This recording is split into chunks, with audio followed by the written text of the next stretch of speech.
J'invite tous les intervenants de la première session à se mettre vraiment sur les premiers et seconds rangs, qu'on puisse prendre les questions. Il y a un micro qui va circuler dans la salle.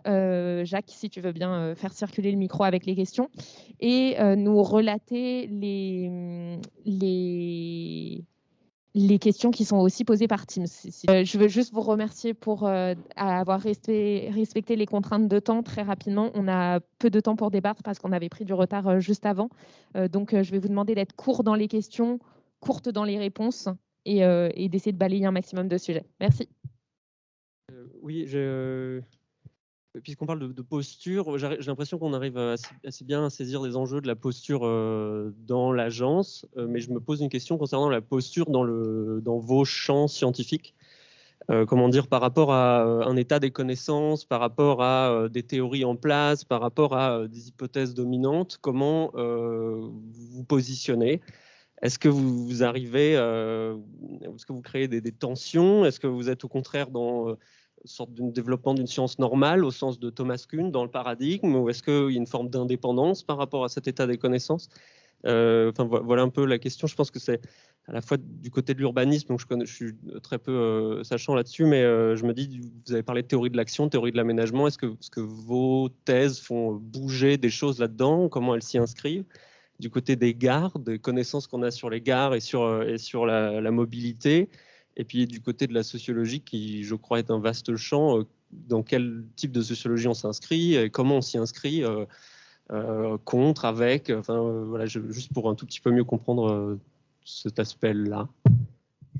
Merci pour la question. Est-ce qu'il y a d'autres questions qu'on voit à peu près? Je veux bien que vous preniez des notes et qu'on en prenne plusieurs à la fois. Comme ça, on aura le temps de répondre un peu à tout. Il y a une question là-bas. Oui, bonjour. Moi, c'est Roxane Wormser. Je travaille en tant que doctorante CIFRE dans une collectivité d'espace public qui est celle de la ville de Lille. Et je viens re-questionner une thématique qui est revenue pas mal dans les échanges, c'est cette question de la distance critique et de l'objectivité des recherches. Comme j'ai construit mon projet de thèse de mon côté, que j'ai finalement rencontré une ville engagée sur les mêmes thématiques que les miennes et qu'ensemble on s'est rencontrés pour construire le projet de la CIFRE, ma recherche n'est nécessairement pas neutre, en tout cas sur le plan politique. Et du coup, je m'inscris systématiquement dans des allers-retours entre la distance et l'objectivation dont on a parlé jusqu'à présent, mais aussi une implication et une acceptation finalement de cette posture subjective qui est l'engagement politique. Et du coup, je choisis le récit pour reporter ça dans mes recherches. Et finalement, est-ce que c'est pas aussi bien d'accepter cette posture subjective, en tout cas engagée d'une certaine part des recherches pour construire la réflexion? Merci beaucoup. On va juste prendre la troisième question qui est ici au troisième rang. Et comme ça, vous pourrez choisir de répondre aux questions qui vous parlent le plus selon vos envies.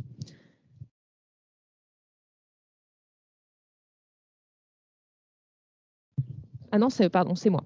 Ok, et dans ce cas, c'est parti. Et puis je vous poserai peut-être quelques questions aussi complémentaires sur vos interventions. On a une question dans le chat virtuel. Vous posez du coup oralement. Donc c'est plutôt sur si vous deviez recommencer votre parcours CIFRE, quelle serait la méthode idéale d'intégration, y compris contractuelle et financière, ainsi que le mode de production des livrables le plus efficace en temps donné? C'est une question assez précise. Et après, c'est une question sur la répartition du temps de travail entre entreprises et recherche. Mais là, bon, je pense que les réponses sont assez faciles. Voilà.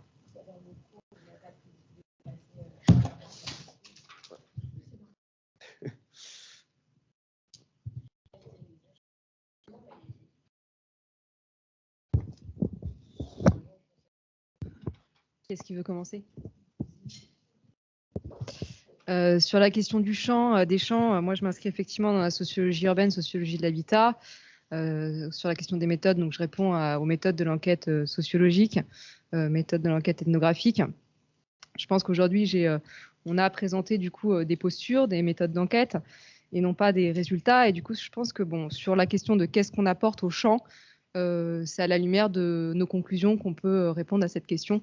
Et là, aujourd'hui, en tout cas, je ne serais pas à même de dire qu'est-ce que j'apporte à la sociologie urbaine, bien que je pense, en tout cas sur mon sujet, apporter un nouveau regard, peut-être critique sur des rapports entre professionnels et ménages accédants avec des effets d'imposition, etc. Donc en ce sens, on apporte toutes un nouveau regard sur nos objets de recherche, mais je pense que dire en quoi on apporte vraiment une nouvelle pierre, par exemple la sociologie urbaine, ça c'est vraiment à la lumière de nos conclusions de nos travaux, enfin à mon sens. Sur la question de la posture engagée, effectivement, il n'y a pas de neutralité en fait. Personne n'est neutre. On parle tous d'une. On est tous situés quelque part avec des idées. Donc cette neutralité axiologique, à mon sens, effectivement, elle n'existe pas. Mais ce qui est important justement, c'est de mettre en lumière de là où on parle. C'est d'éclairer les personnes à qui on livre nos résultats de la position qu'on a et de notre regard et de nos engagements personnels, enfin individuels. Et c'est ça qui permet d'objectiver nos analyses, nos matériaux. Mais effectivement, on a tous une subjectivité. On est tous subjectifs sur notre entrée dans la recherche, sur le choix de nos objets de recherche. On a tous une subjectivité, un attrait pour tel ou tel objet de recherche, un rapport personnel.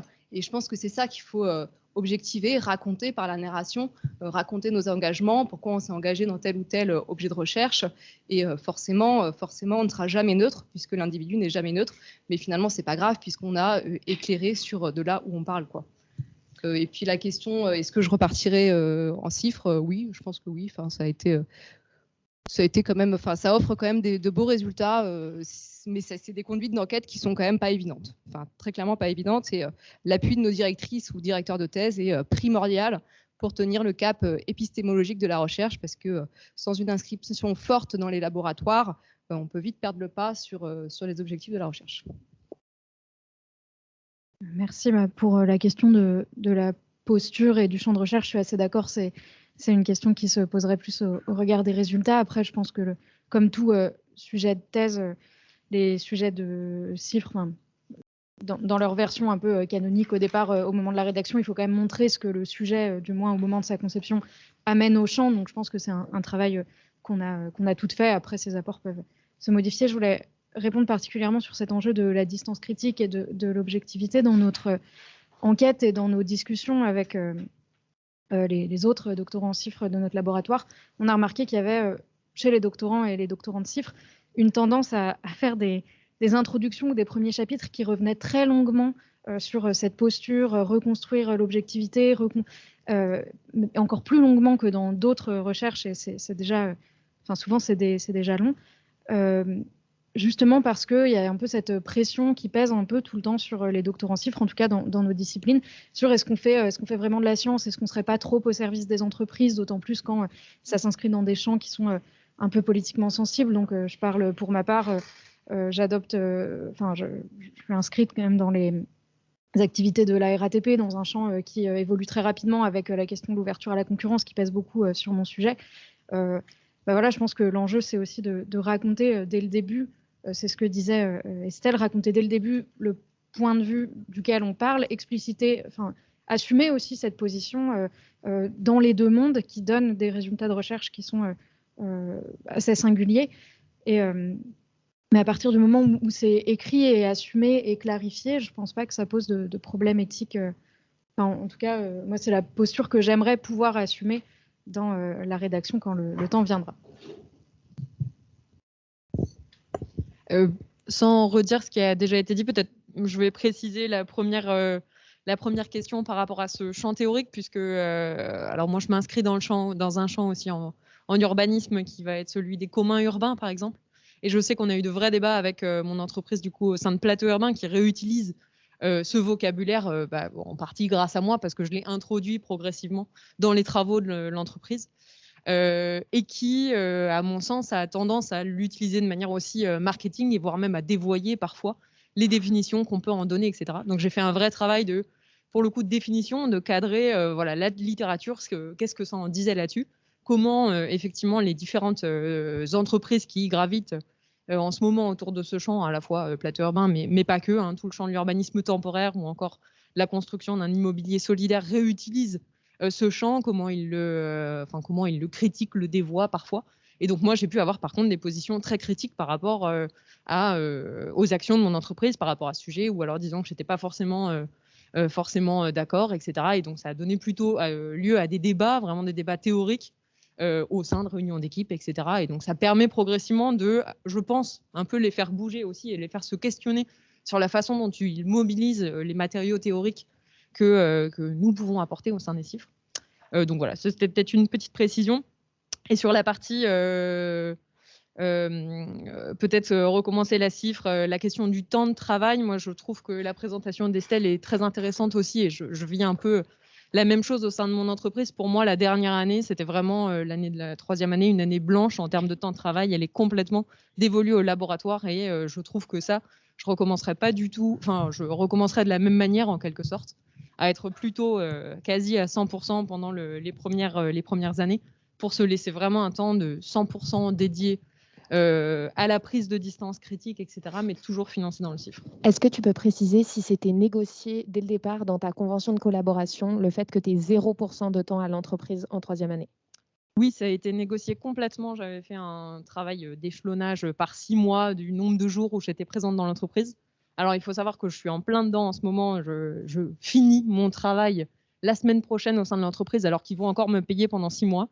Et alors ça fait vraiment débat, voire même ils seraient prêts à revenir en quelque sorte sur ces 6 mois. Ils ne les comprennent plus du tout. Donc, c'est à réintégrer par rapport au regard des 3 années. Donc, c'est quelque chose qui est difficile, mais pour autant, je trouve que c'est un vrai temps qui est nécessaire. Et en même temps, j'étais encore une journée présente sur les derniers mois au sein de l'entreprise, et ça permet de conserver un pied aussi dans le terrain, puisque je me rends compte qu'avec une seule journée, j'ai maintenant une distance où on ne pense plus forcément à m'inviter à certaines réunions, etc. Et donc, je perds de l'information aussi progressivement, mais bon, c'est le cadre de la CIFRE classique. Merci beaucoup. Est-ce que, Pauline, en plus de répondre, tu pourras préciser l'apport du fait que justement tu es dans un grand groupe qui avait déjà de la recherche dans d'autres disciplines, et le fait que la compréhension de la nécessité de la distance du chercheur ait été plus ou moins comprise et a fait l'objet de négociations aussi en début, et qu'il a fallu contractualiser les choses aussi?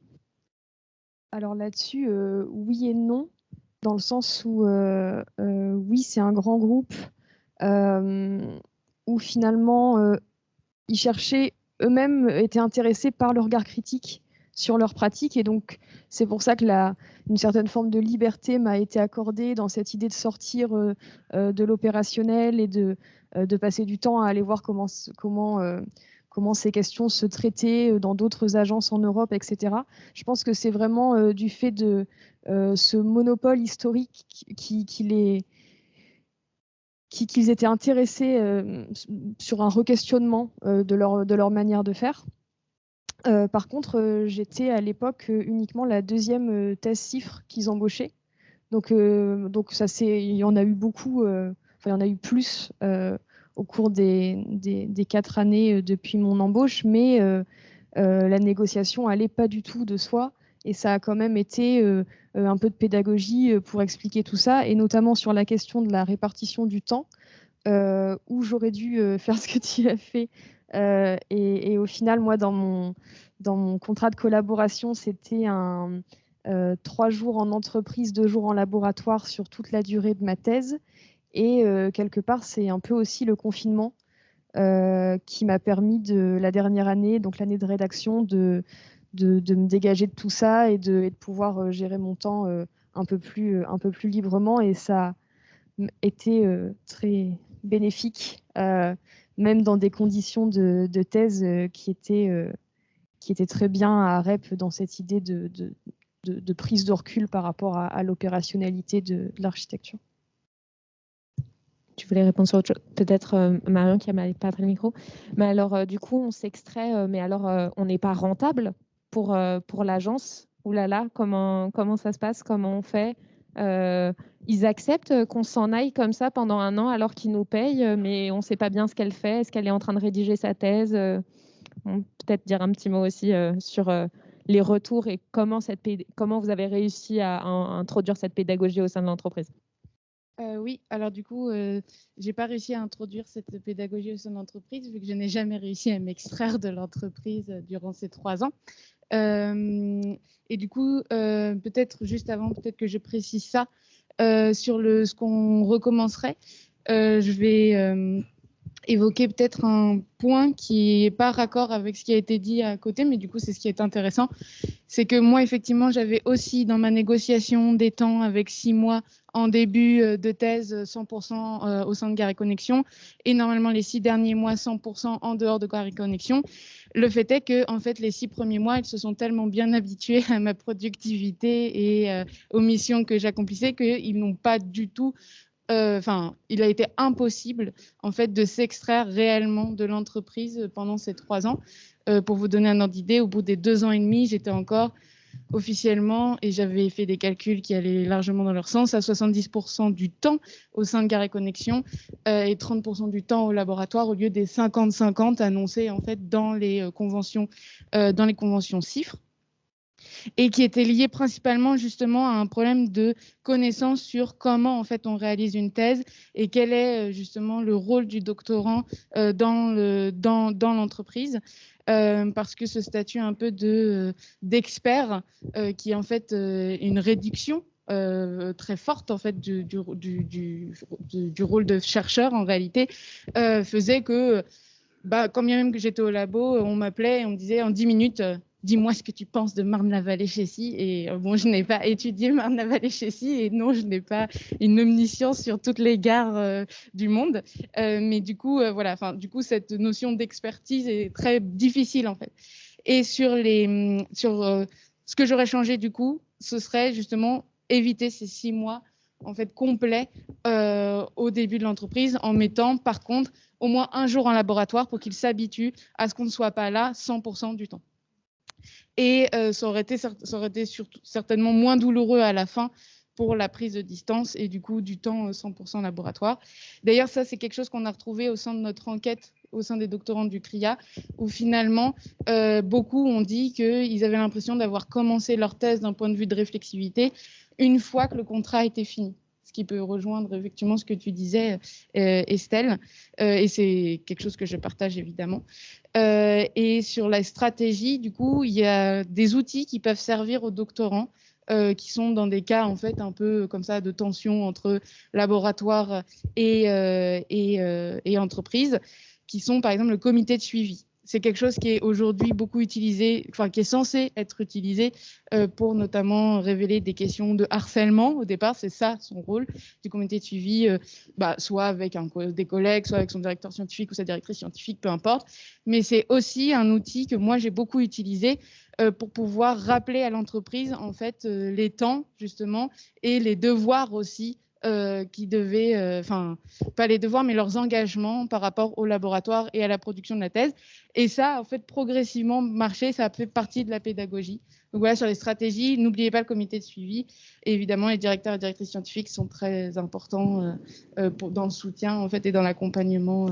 Et je m'arrête là. Merci beaucoup à toutes. Donc, ce qu'on peut conclure sur cette session, c'est qu'évidemment, il n'y a pas une posture idéale. Il y en a plusieurs qui sont construites en fonction du sujet, du laboratoire, de l'entreprise, de nos propres aspirations et peut-être quelque chose qu'on n'a pas eu le temps d'aborder, mais aussi de nos aspirations professionnelles après la CIFRE, qui fait qu'on s'engage plus sur des parcours de chercheurs, justement, ou plus sur des parcours de praticiens. Et ça change un peu la dimension de la thèse et du livrable final et notre propre posture au sein de l'entreprise. En tout cas, une chose pour laquelle on est toutes d'accord et pour en avoir parlé avant, c'est le fait que plus on définit au début son statut et le fait qu'on ne puisse pas être en CIFRE dans l'agence on ne puisse pas avoir un contrat dans une agence depuis plus de 9 mois avant la CIFRE, évidemment qu'il y a des gens qui voudraient le remettre en question, évidemment que en fait, non, pour toutes les raisons qu'on vous a expliquées là, on a besoin d'entrer dans une structure en tant que chercheur pour ces raisons-là, parce que sinon on est assimilé à de la production. On pourrait encore se poser la question de est-ce que dans les agences d'architecture aujourd'hui, dans les grilles de la convention collective, on n'apparaît pas en tant que fonction support, donc on est parfois embauché, nous en tant qu'architectes, dans la grille classique. Est-ce que c'est normal? Est-ce qu'il faut négocier le fait de, comme Pauline, choisir de changer de statut pour être très clair sur ces questions-là? Aussi se mettre d'accord sur le type de connaissances de l'entreprise, les livrables et la pertinence de ces livrables attendus. Quand on ne sait pas encore quels sont les résultats de la recherche, il faut être prudent à ne pas annoncer quelque chose qui ne pourra pas être rendu, parce que c'est aussi ça la liberté de posture du chercheur, c'est de se laisser de la place pour de potentiels changements de parcours et de chemin. Et ensuite, peut-être juste pour conclure sur la flexibilité demandée par cette posture hybride, cette flexibilité mentale qui est une vraie compétence qu'on acquiert en CIFRE et qu'il faut revendiquer.